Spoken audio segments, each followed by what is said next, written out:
Welcome to Home with Simone. My name is Simone, and as always, a huge thanks to each and every single one of you that continuously supports my channel. Today, we are looking at some of the finds from Dollarama for my miniature village, starting off with this piece here with the fire hydrant for $2.25. And then I found this little bench here. I love this so much. $2.25. They're all $2.25 each piece. I have a new clock, and I also have a new fence. So I really love this. Oh, there's one more. Hang on, let me get it here. It is the 3-pack here. This thing, I don't know, I threw it away the last time too, but I was looking for more men because I have a lot of women, a lot of kids, and I wanted more men for my village. And I really love that this one looks like a school teacher. It's going to fit great into the area that I have for my school. I was really happy about that.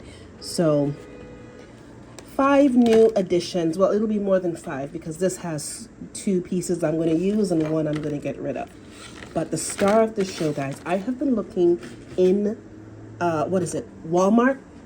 My mom has been looking. We all have been looking and can't find the miniature houses that they have there. I see it online, but I don't see it in person because it's not out as yet.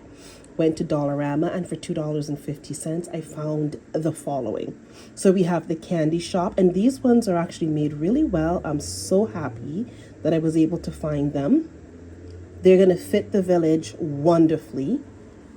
And then this is my favorite, the hotel.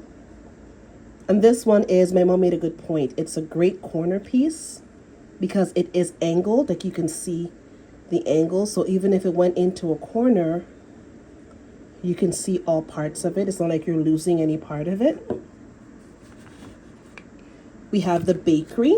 So I do have a couple of bakeries already, but considering how I'm doing the village, I wanted to have a bakery in the area where the train is on the bottom. I think that's going to be nice to create a little something down there. And I also wanted to have a hotel down there.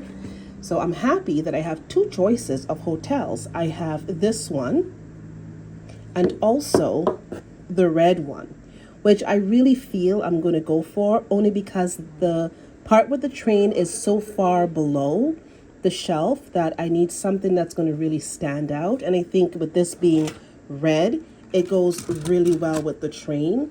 So we'll put it together and see. I think it's going to look beautiful, but I was very happy for the hotel. And then, do you guys remember I was like, oh, it'd be nice to have a police station and a clinic and a school? Bam. Police station. I'm so excited about this piece. And this was not a dollar store that I frequent. This is not an area that I go, like that particular area. I don't go there. I mean, I only go if I'm going to HomeSense or Walmart. So this was not a planned trip. We were actually going to go to a grocery store, and I thought, oh, let's just go there. Guys, the school. The school. I have been dying to get a school, police station, and either a hospital or a clinic. And I am so happy that I was able to find a school. So this was such a good haul. And all of the disappointment that I had from not being able to find anything in Walmart just disappeared. And then we have the bookshop. This was the best of what they had. What I'm probably going to do is paint it white and then paint the colors of the binding of the books on the shelf a different color than what it has, maybe like brown, blue, orange, yellow. And then up here, I'm going to paint over the word bookshop so it's a lot cleaner and nicer. And I think that's going to look really good. And any of the other ones that I feel need to be updated, the police station, for example, any of them, I can very easily do that. I can also just use a black thin point marker and write it right over it as well, a permanent marker. So that would be good, like a Sharpie. You know the thin ones? I think I have one somewhere. That would be really good. But yeah, I am super happy. And again, we went to Walmart, and guess what? They didn't have any. They didn't have anything. So needless to say, I am very happy with what I was able to get. Let me just put them all up here so you guys can see everything. I have the school, the hotel, the books, bookshop, bakery, police station, all that good stuff. Guys, look at it. We did it. We did it. Went back to Walmart and they have the miniature village pieces. So if you're looking for the ones from there, go because they don't stay really long. These are some of the other option of the trees, the colors that they have. I like my berried ones. They just don't have them. So I did a plan B. I grabbed this set of pine trees. It's 16 pieces and the price is pretty good. It's $12.98. And I like the fact that there's a lot of different sizes in here. I think there's 3 or 4 different sizes. But guys, let's look at what Walmart's miniature village pieces look like. So here's a couple of the accessories. They're all $6.28. And then we have the Science Museum, the Farmers Market, and the Greenhouse for $29.98. We've got Santa's Gazebo, $19.98. And then we've got the carousels and some festival themed pieces for $21.98 and the farm for $29.98 and Polar Zoo also $29.98. So I love the bigger pieces. The farm pieces are my favorite, and I decided to go ahead and try my luck with getting 2 of the accessory pieces. So we've got the farmer. She's bringing water to her livestock and they've got some hay there. And the part that I'm putting this on is not really competing with the other miniature pieces that I have, because those pieces are so tiny that when I do put them beside the Walmart pieces, it looks ridiculous. Like the Walmart pieces look like adults and then the other pieces look like little children. So luckily the 2 places they're going to be just fine. But if you're starting your village and you want to start with these pieces, I think these would be more compatible with the Michael's pieces. But I love this little guy with the dog and the sled and the tree. I think it's really cute. I wanted to add some more animals to my village and some different movement. So this works out fine. Went back to Dollarama because I'm constantly checking them and found some 3-piece sets for $2.25. These are the ones I always get. You see how small the people are? They look so tiny against the other ones. But I was able to find a couple more little people and pieces that do different activities. And I got another one of these benches, because benches and lights and those things, they always add a little bit more interest and they finish the space. So this is what the Walmart ones look like. This is the florist.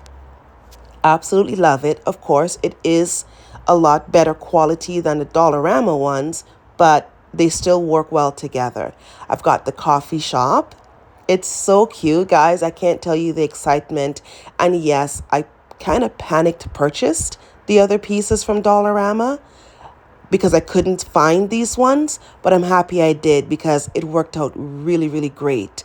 This is the school. I love the school. I'm using this for a high school. And again, the pieces are all $4.98. And we got the candy shop. And this is so cute. I love the colors. It's not the most well painted piece from all the pieces that I got, but it's still good enough. I mean, no one's scrutinizing my miniature village pieces. No one's going close and saying, oh, it's not painted properly. And then when we went back to the dollar store, I did get another hotel. I really like these hotels and it fits the corner that I needed it to fit wonderfully. So these are all the pieces that I got from Walmart and the one from Dollarama. Speaking about Dollarama, you know that box initially in the beginning of the video I took all my houses from? Well, this is it.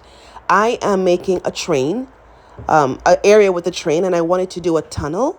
I was inspired by like the tunnels, the rocks, like, you know, the ones that are made in the rocks, and you kind of drive through it. Like I like that more than I do city or town tunnels. So that was my inspiration. I sketched out an opening and cut that off and used that piece as a stencil so that my opening and my exit are the same size. I also tried with the idea of rounding off the edges, and then I changed my mind. So because I wanted to look like stone at this point, and I changed my mind a million times, by the way, because I didn't think this out. I just kind of go with it and I follow how I feel while I'm making my DIY. So there's no real plan for this other than I wanted to look more natural than more city. I used whatever I had on hand, trying to be very resourceful. So I grabbed some leftover paints that I have and I painted the box. I know that I wanted to add something else to it, and I did not want for the life of me the dark writing to be printing through. At this stage, I'm thinking rock, stone, adding darker colors eventually to it. So I wanted to make sure that I had a couple of coats of a lighter paint so that the darker colors would pop really nice. But you'll see, I changed my mind. Like halfway through the project, I'm like, nope, we're going to go this other direction. But I wanted to be budget friendly. That's why I changed my mind. This is it dried. I did 3 coats. I really wanted that top coat to be nice and thick. And again, for no writing to be coming through it at all. Now that we've got our base on, I have my base color. I have enough sides painted. Oh, I also painted the inside part of it, just not the top. I went in with my Drydex and some paper towel. I like this Drydex because it is pink when wet, white when dried. And this, the whole point of this step was to create some texture to it. Because again, my whole idea was to go in with paints. But you'll see, that changes. This is what everything looks like when it's dried. And from this point, you can start using different colors because the texture is there to start to add some warmth and some depth, some light to it. But I decided I'm going to take the leftover Rust-Oleum spray paint that I have, the stone one, and then some other paints that I have and try to create something. So the first thing is I am going to use the normal paint that I have here. Actually, this is something that I mixed, so I don't even have a spot for this. It's just left over. I have nowhere to put it. I'm going to mix that with the chalk paint. Well, that was my intention. No matter how much I tried to wet this chalk paint, wasn't happening, couldn't scrape any bits out. So then I had to rethink everything. I decided I'm going to go ahead and dab it on to see if the color difference is that much far off of what it's looking like right now, and it's pretty close, so I was happy with that. Then I went and took my moss-filled bowls and decided to use the moss and create sort of that stone look with the moss, as if the train would be driving through the mountains and there's like overgrown green lush grass, and trying to be as creative as I can. You can also use this if you wanted to make like a fairy house or anything like that. I ended up using paint as my glue because I couldn't for the life of me find any glue, and I was convinced I can do this project without having to go buy too many things. The paint worked better than glue because when it dried, it literally just dried nice and seamless. It wasn't that sticky, gluey thread or big chunks or glumps of it. Funnel turned out wonderful. Here she is in all her glory. I have her on the very bottom shelf on the bookcase, and might add some more pieces. I would say this section is about 90%, maybe 95% done. I do want to make a little bit of an adjustment on that closer to Christmas, and I will share that with you guys. The shelf on top of that, I kept it like a rural area. We've got firewood, a well, animals, the lady feeding her livestock, a nice house, a lot of land. This is one of my favorites, and that lady is a Walmart piece. I found it was easy to put those pieces together as long as they weren't side by side with my original miniature pieces, because look how tiny my people are. This shelf, we got a principal by the school bell, teachers coming out of the bookstore, kids talking to a teacher and playing, and then there is a little community. Here is another Walmart piece that's a bit bigger, and I kept it separate from the rest. The little girl checking the mailbox is meant to look small, so it was okay. On top of that bookshelf, we have another little community. We got some kids playing over here with the snowball, a little girl beside a snowman, someone's coming home. And then over the bridge, we have a nice little area where you can toboggan.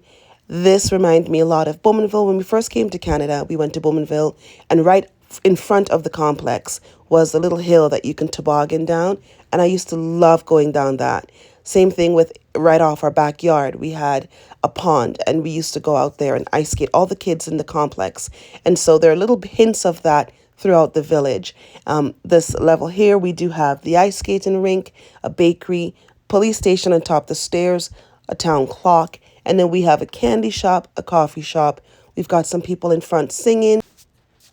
And we have the guy that sharpens your ice skates beside the clock.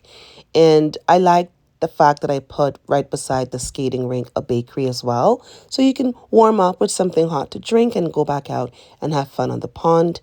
We've got a restaurant, 2 hotels in this area, another bakery, a florist. We also have another school, and we've got the post office. And beside the post office, you can see the postman. He's putting some mail in there. There's a guy coming out of the post office with a package. We've got some ladies in front of the bookstore. I like that little scene for whatever reason. And then we have the baker there. Somebody purchased some bread. And now we're going to move up to the next shelf. So this one, we have another coffee shop. And the coffee shop is beside the Museum of Nature and Science. And then we've got some places you can get some really nice warm winter clothing. And then beside that, we have a restaurant. And then beside the restaurant, there's another candy shop. So I really like this section. It feels nice and organic. There's a little man playing with his dog. I had to really divide my pieces. I thought I had a lot of miniature people pieces and accessories, but I don't. When you do it on the bookshelf like this, I had to make sure that everything made sense and that I spaced out the people as much as I can so that I didn't have bare shelves. This one, we've got a hotel, and then we've got like the little moonshine area. 2 people are talking in front of that.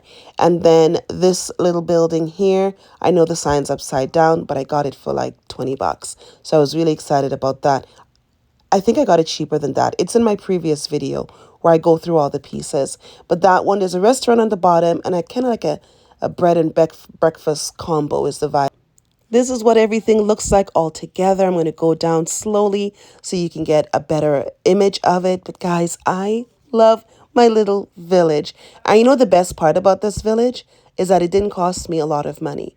It's years of collecting pieces. I started off at Dollarama with affordable pieces, $2.25, $2.50, and I worked my way up to being able to purchase larger pieces from Michael's, but buying them when they're on sale, so end of the season or right at the beginning of the season when you can get that additional 40% off, sometimes even 60% off, and then combining my pieces together. Don't feel that you have to spend loads of money to get a miniature village. Start off small like I did, visit your local dollar stores, and start collecting your bits. And before you know it, you've got a whole little community that you get to create on a budget. I hope you guys enjoyed today's miniature village tour. Really excited I was able to put this out for you. And it's December the 1st, so happy December. This month will be a lot more Christmas content, my home tours, my tablescape, the Christmas tree, all that good stuff. So just keep an eye on my channel for those videos. And also, if you watch my content on a regular basis and you haven't subscribed, please hit the subscription button, give me a thumbs up, and say hello to me in the comment section. And I'll see you all in the very next video.